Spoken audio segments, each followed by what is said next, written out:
కణితి ఎక్కడ కనిపించినా మనకు కంగారే. అది క్యాన్సర్ గడ్డేమోనన్న భయం అనుక్షణం మనల్ని ఉక్కిరిబిక్కిరి చేసేస్తుంది. ఇక కణితి పైకి కనిపించకుండా తలలో, అదీ కీలకమైన మెదడులో పురుడు పోసుకుంటే ఆ భయానికి అంతుండదు. మెదడులో ఏ భాగంలో గడ్డ పుట్టుకొస్తే ఆ భాగం ఆధీనంలోని అవయవాలు మొత్తం ప్రభావితమవుతాయి. కదలికలు, చురుకుదనం పాళ్లు తగ్గడంతో పాటు మొత్తంగా ఆరోగ్యం దెబ్బతినిపోతుంది. కొన్నిసార్లు ప్రాణమే ప్రమాదంలో పడుతుంది. మెదడును నొక్కేస్తూ మన ప్రాణాల మీదకు తీసుకువచ్చే బ్రెయిన్ ట్యూమర్లకు కారణాలు, చికిత్సా మార్గాల గురించి డాక్టర్ని అడిగి ఇప్పుడు తెలుసుకుందాం.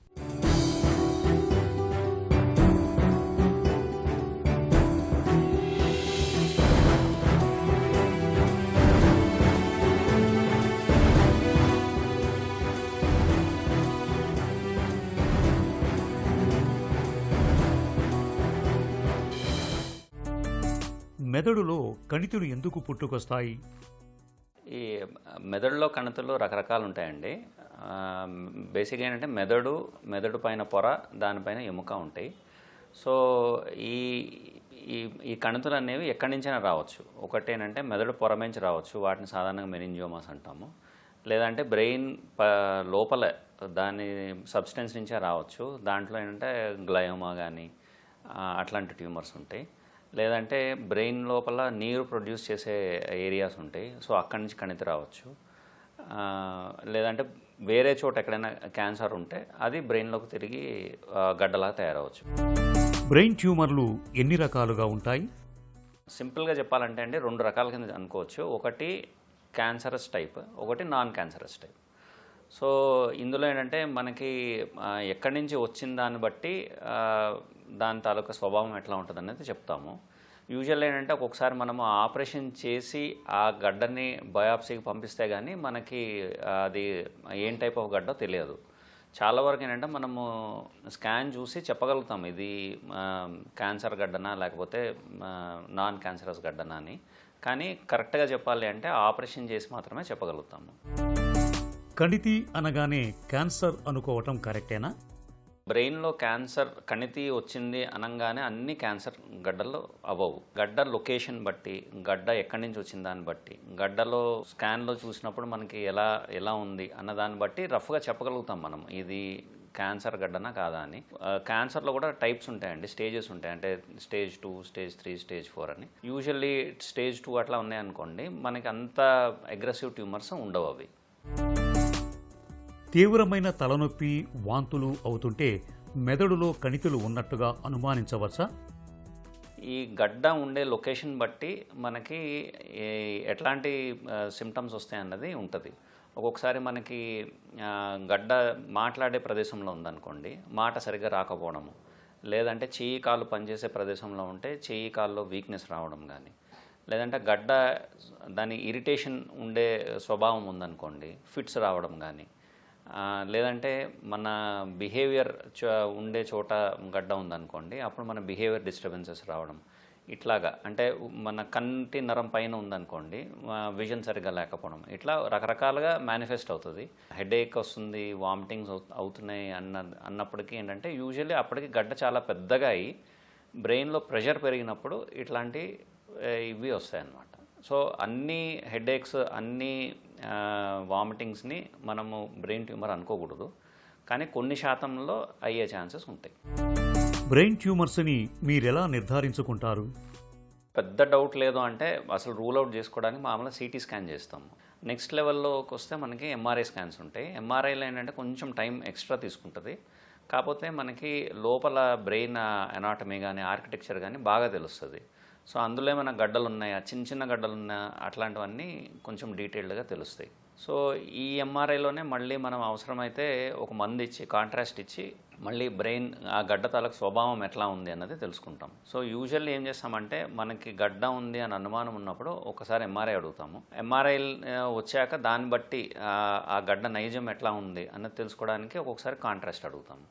లేదా అంటే ఇంకా అవసరమైతే దానికి సంబంధించిన యాంజియోగ్రామ్ కానీ లేదంటే వీనోగ్రామ్ కానీ అట్లా కూడా తెలుసుకుంటాం. ఇంకా గడ్డ దాని తాలూకా కెమికల్ కాంపోజిషన్ ఎట్లా ఉంది అని తెలుసుకోవడానికి ఎంఆర్ఎస్ అని ఒక ఇది ఉంటుంది. సో అట్లాగా మనం రకరకాల ఇమేజింగ్ చేసి తెలుసుకుంటాం. బ్రెయిన్ ట్యూమర్స్కి చికిత్స ఎలా ఉంటుంది? సాధారణంగా బ్రెయిన్ ట్యూమర్ అని ఒక డయాగ్నోసిస్ మనం పెట్టుకున్నాక యూజువల్లీ సర్జికల్ ఆప్షన్సే ఉంటాయండి.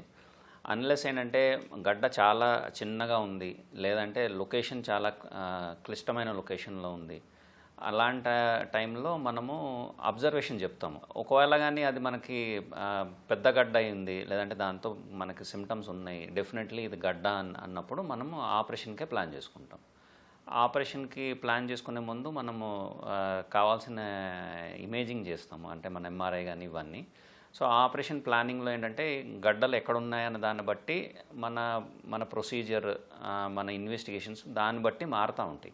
ఇంపార్టెంట్ లొకేషన్లో ఉందనుకోండి, అంటే చెయ్యి కాలు పనిచేసే చోట కానీ మాట్లాడే చోట కానీ ఉంది అనిపించింది, మనం ఒకసారి ఫంక్షనల్ ఎంఆర్ఐ చేయిస్తాం. అందులో ఏంటంటే పేషెంట్ మాట్లాడుతూ ఉంటాడు, ఎంఆర్ఐ చేస్తారు, లేదంటే చెయ్యి కదిపిస్తూ ఉంటాడు, ఎంఆర్ఐ చేస్తారు. సో దాంట్లో ఏమవుతుందంటే గడ్డకి ఆ చేయి కాలు కదిపే ప్రదేశం ఎక్కడ ఉందో బ్రెయిన్కి ఆ రెండు రిలేషన్ చెక్ చేసుకుంటాం. ఈ గడ్డ దాన్ని ఏమైనా ముట్టుకుంటుందా, దాన్ని మనం ఈ ఆపరేషన్ చేసి గడ్డను తీస్తే ఆ ఫైబర్స్ ఏమైనా డిస్టర్బ్ అవుతాయా, ఇట్లా అని మనము ఈ ఇమేజింగ్స్ అన్నీ చేసి ప్లాన్ చేసుకుంటాం. ప్లాన్ చేసుకొని దాని ద్వారా సర్జరీ చేస్తాం.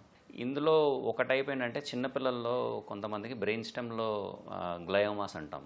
అట్లాంటి వాటిలో ఏంటంటే మనము డైరెక్ట్గా ఇంకా దానికి ఆపరేషన్ చేయకుండా డైరెక్ట్గా రేడియేషన్ అని చెప్తాం. బ్రెయిన్ ట్యూమర్స్ చికిత్సలో కొత్తగా వచ్చిన ప్రక్రియలేంటి? ఎవ్రీ ట్యూమర్కి మనం యూజువల్గా వాడేది ఏంటంటే మనకి స్కల్ ఓపెన్ చేయడానికి డ్రిల్ అవసరం ఉంటుంది. నెక్స్ట్ దాన్ని చూసి హై మ్యాగ్నిఫికేషన్లో చూసి దాన్ని మనం సర్జరీ చేసి తీసేస్తాము. సో మైక్రోస్కోప్, ఈ రెండు బేసిక్ మినిమం ఇవి. సో దీనిపైన ఏమవుతుందంటే మనకి ఆపరేషన్ చేస్తున్నప్పుడు ఒక్కొక్కసారి కొన్ని లో గ్రేడ్ క్యాన్సర్స్ ఉంటాయి. అవి ఏమవుతాయంటే మనం ఓపెన్ చేసి చూసినప్పుడు గడ్డలాగా ఏం కనబడదు, మనకి స్కాన్లో చూస్తే గడ్డలాగా కనబడుతుంది, కానీ మనం డైరెక్ట్గా బ్రెయిన్ని చూసినప్పుడు ఏమవుతుందంటే అంతా ఒకేలా ఉంటుంది. సో అట్లాంటప్పుడు ఏంటంటే ఫ్లోరసెంట్ ఇంజెక్షన్ ఇచ్చి అప్పుడు ఒక్కొక్కసారి ఆ గడ్డ మనకి అది వేరేగా కనబడుతుంది.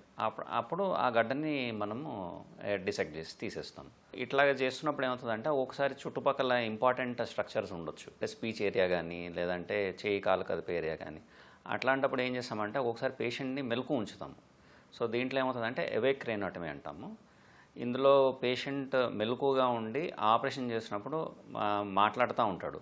ఎప్పుడైతే మాటల్లో కొంచెం స్పష్టత తేడా వస్తుంది, లేదంటే చేయి కాళ్ళు మూమెంట్లో వీక్నెస్ లాగా అనిపిస్తుంది అంటే అక్కడికి మనం సర్జరీని అబార్ట్ చేసేస్తాం. ఇంకా ఏంటంటే మనకి నావిగేషన్ అని ఉంటుంది. ఒకవేళ గడ్డలు చిన్నగా ఉన్నాయి, లేదంటే లోపల డీప్ సీటెడ్ ఉన్నాయి, అప్పుడు ఏం చేస్తామంటే బ్రెయిన్ తాలూకా స్కాన్స్ అన్నిటినీ ఒక సాఫ్ట్వేర్లో ఇంటిగ్రేట్ చేసి మన గడ్డ ఎక్కడ ఉన్నది అన్నది బయట నుంచి మ్యాప్ చేసుకుంటాం. మ్యాప్ చేసుకొని ఆ ట్యూమర్కి లీస్ట్ డైరెక్షన్లో, అంటే ఇంజురీ అయ్యే తక్కువ డైరెక్షన్లో వెళ్ళి దాన్ని ఎంత సేఫ్గా అంత తీయగలుగుతామన్నది చేస్తాము. సో ఇవన్నీ నావిగేషన్ గైడెడ్ ఉంటాయి. నావిగేషన్లోనే స్టీరియోటాక్టిక్ గైడెడ్ బయాప్సీస్ అని ఉంటాయి. ఈ స్టీరియోటాక్సీ కొంచెం పెద్ద గడ్డలు ఉన్నాయనుకోండి, మనం నావిగేషన్తోనే ఆ బయాప్సీ చేయగలుగుతున్నాం. నెక్స్ట్ అదర్ అడ్వాన్స్ ఏంటంటే ఆపరేషన్ చేసేటప్పుడు ఒక్కొక్కసారి హెడ్లో ఏమవుతుందంటే మనకి కారిడార్ కరెక్ట్గా ఒకటే కనబడుతుంది. సో అందులోంచి మనం చూడగలుగుతాం. ఒక్కొక్కసారి ఏమవుతుందంటే ఆ గడ్డ దాటి ఏమైనా ఇంపార్టెంట్ స్ట్రక్చర్స్ ఉన్నాయా, లేదంటే వాటిని డిసెక్ట్ చేయడానికి ఇబ్బంది ఉన్నప్పుడు ఏం చేస్తామంటే ఎండోస్కోప్ కూడా వాడతాం. మనం ఎండోస్కోప్ వాడి అక్కడికి వెళ్ళి ఆ గడ్డల దాని అనాటమీ చెక్ చేయడం కానీ అట్లా చేసి రెండు కలిపి మనం ఆపరేషన్లో తీసేస్తాం. నెక్స్ట్ ఇంకా ఫర్దర్ అడ్వాన్సెస్ ఎట్లా ఉన్నాయంటే మనకి హై క్వాలిటీ మైక్రోస్కోప్స్ అవి ఉన్నప్పుడు మనం చిన్న కీహోల్, చిన్న క్రేనోటమీ అంటే చిన్న బోన్ తీసి దాంట్లోంచే మనం లోపలికి వెళ్ళి ఆపరేషన్ చేసే వీళ్ళు కూడా కొత్తగా ఉన్నాయి. తరచూ తీవ్రమైన తలనొప్పి వచ్చిపోతూ ఉండటం, తలనొప్పితో పాటు వాంతులు కూడా అవుతున్నప్పుడు ఆలస్యం చేయకుండా డాక్టర్ని కలిసి సిటీ స్కాన్, ఎంఆర్ఐ వంటి పరీక్షలు చేయించుకోవాలి. బ్రెయిన్ ట్యూమర్లన్నీ తొలిదశలో పసిగడితే ఆధునిక వైద్యములు ఇవాళ అందుబాటులో ఉన్న చికిత్సల సాయంతో వాటిని పూర్తిగా మాయం చేయొచ్చు.